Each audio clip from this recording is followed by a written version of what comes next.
Bugungi mavzumuz oddiy differensial tenglamelarni sonli yechish usullari. Bu usullardan biza faqat Euler usuli va Runge-Kutta metodini ko'ramiz. Birinchi bo'lib Euler usuli bo'yicha ishlaymiz. Euler usuli. Mana Euler usuli, buni qizil bilan bo'yab olamiz. Euler usulini.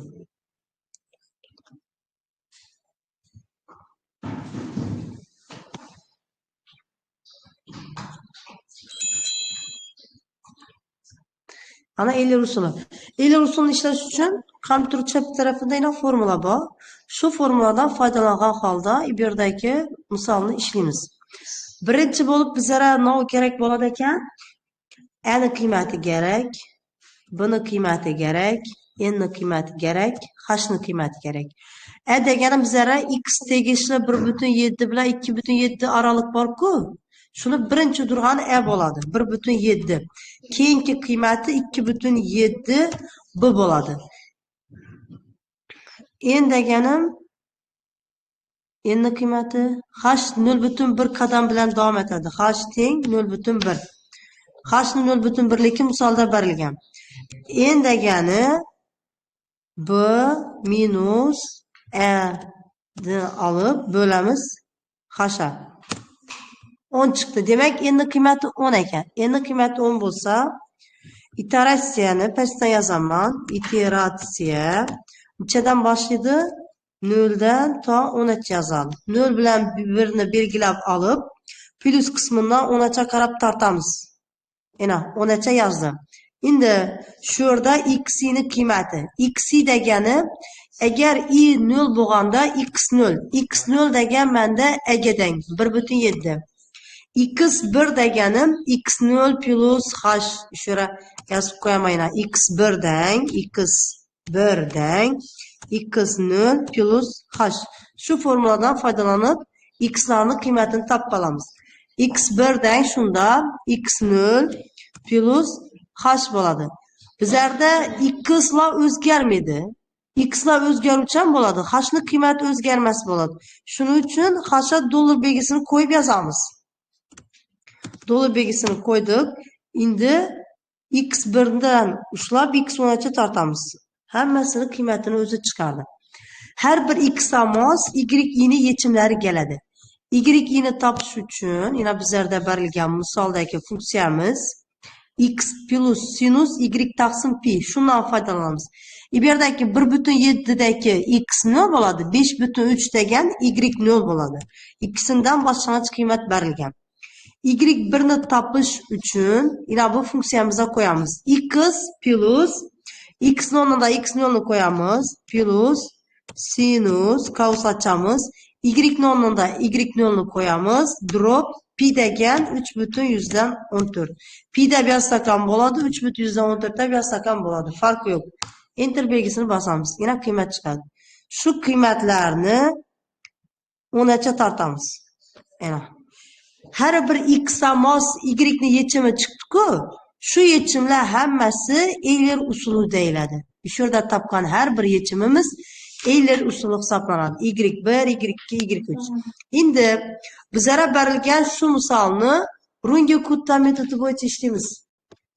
Bitta joy qoldirib yozinglar. Runge-Kutta metodi. Yana Runge-Kutta metodi. Runge-Kutta metodida ishlash uchun nima narsa kerak menga? X iteratsiya iteratsiya bo'ladi, o'zgarmaydi. X ni qiymati kerak. Y ni qiymati kerak. Keyin nima kerak? K1 ni qiymati, K2 ni qiymati, K3 ni qiymati, keyin K4 y kerak. To'g'rimi? Birinchi bo'lib x lar topib olamiz. X degani shu yerda berilgan x bilan bir xil. Kopirovat etib ko'chirib tashlasak ham bo'ladi. Xato yozdim.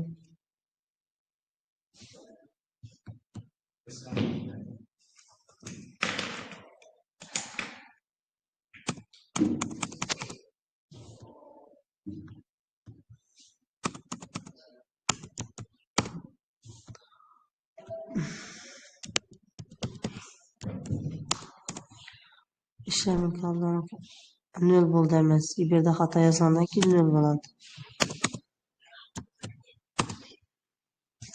Endi o'zgartiramiz. Shu yerda x'larni o'chirib tashladi. x0 deganim bu, x1 deganim x0 plus h deganim.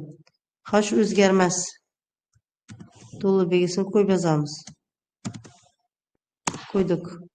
Endi shu narsani 10 tortamiz. Mana o'zgardi. Shu yerda yozgan x0'larimni berak kelib ham yozaman. x0 deganim 1,7 1,7 x1 deganim x0 plus h. Yana shu h o'zgarmas. Dollar belgisini qo'yamiz. Dollar. Mana enter. Chetaman endi tortamiz. 2,7 gacha tortamiz. 2,6 yana bir katak torsak 2,7 bo'ladi. Shu ham yozingdan erinmang. Iteratsiyada rungi kutta metodi uchun 0, 1 ikisini belgilab tortamiz. 8, 9, 10. Tamam.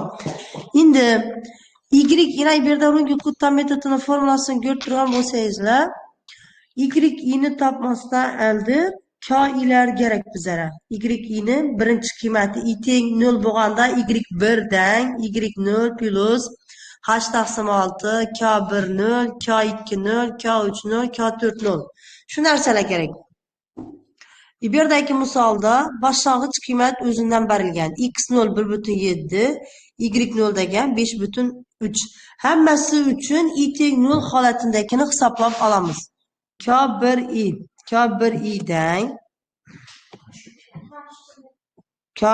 dang f funksiya bizlar misolni chiqadi. Misolni ko'raylik. Yana k1i dang teng qo'yaman. h f x y. H degan menda o'zgarmas-ku. Yana h dollar belgisini qo'yaman. Uchun deganda hozir hammasini bir ishlab quloqimdan tortaman. O'zgarib ketmaslik uchun h ko'paytiramiz, qavs ochamiz. Funksiyam x plus sinus y taqsim pi. X o'rnida x0 plus sinus qavs ochaman. Y o'rnida y0 drop pi degan 3/14. Qavsni beklaymiz. Enter. Bir qavs ko'p bo'lib ketdi. Yo'q, yetmay qoldi. Havo yetmay qoldi. Bu yerda bir qavs yetmay qoldi. K-ni netgandan keyin bir qavs qo'shib kerak edi. Ana bo'ldi. Chiqdi. K1i shu narsaga teng ekan. Endi K2ni topamiz. K2 dang h degani yana dollar belgisini qo'yaman. H dollar belgisini qo'ydik. H ko'paytiramiz, qavs ochamiz. Endi qaranglar, xi plus h taqsim 2 degani nerda x bo'lsa, shuni qiymatini h taqsim 2 ni qo'sh dedi. x0 plus h taqsim 2, h drop 2. H o'zgarmas-ku. Yana dollar belgisini qo'yaman h. Hozir quloqimdan tortganimda o'zgarib ketmaslik uchun. Plus endi y plus y nerda bor? Sinusning ichida bor. Sinus qavsni ochaman. Y deganim 5,3.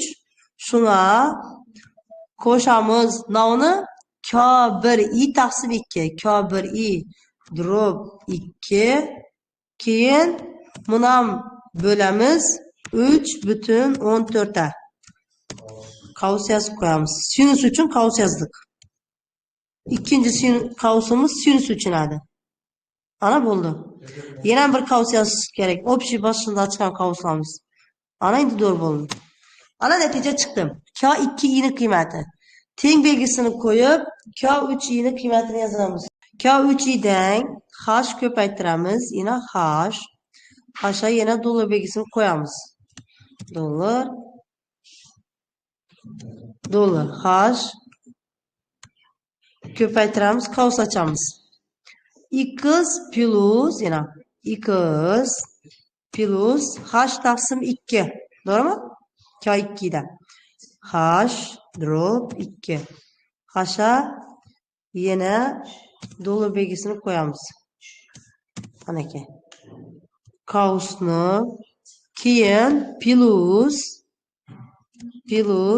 sinus qavs ochaman. Y deganim 5/3.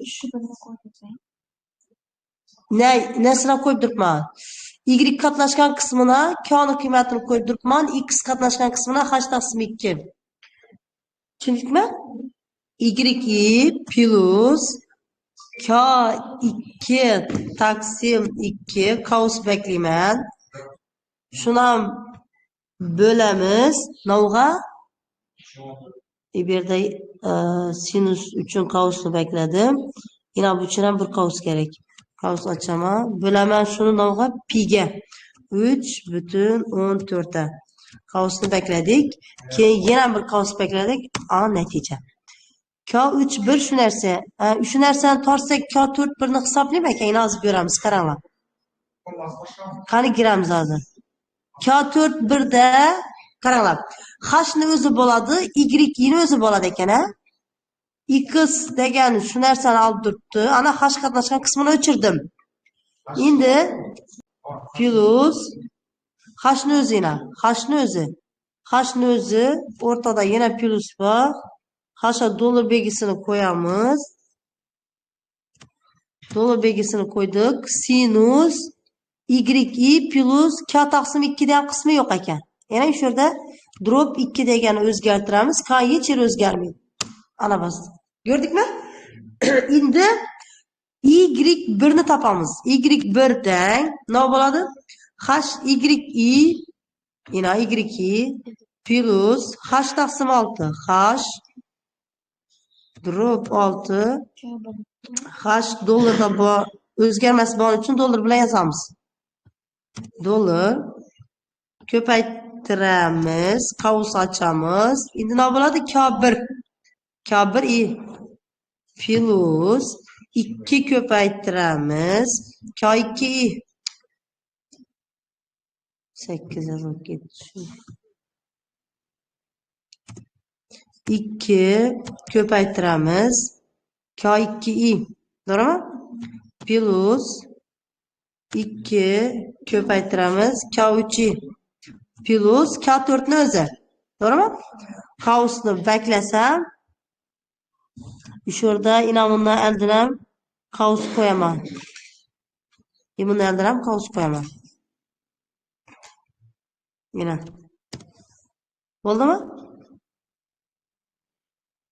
Mencha qavs qo'ydim, to'g'ri. Ana bo'ldi. Enterni bosdim. Bu topganimiz i teng 0 uchun topdik, keyin y1 ni yechimini topdik. Keyin shu K1 dan boshlab bir marta pastga torsam, nima topadi? Qani o'chiring. Y1 ni topadi. K1 1 ni topdi endi. K1 1, K2 1, K3 1, K4 1. Tushundikmi? Shu narsada endi hammasi yo'q. Birinchi bir marta torsam, nima berdi bu? Y2 chiqardi. Mana ichine girsak, shu formulani chiqarib ko'rdikmi?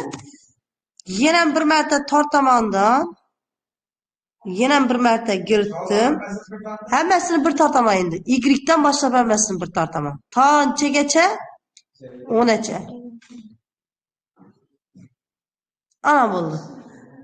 Menga kerak bo'lgan javob yana bu javoblar. Shu javoblar menga kerak bo'lgan javob. Bugungi kutda metodining javobi shu narsa. Yana bu el rusuni javobi. Tushundikmi?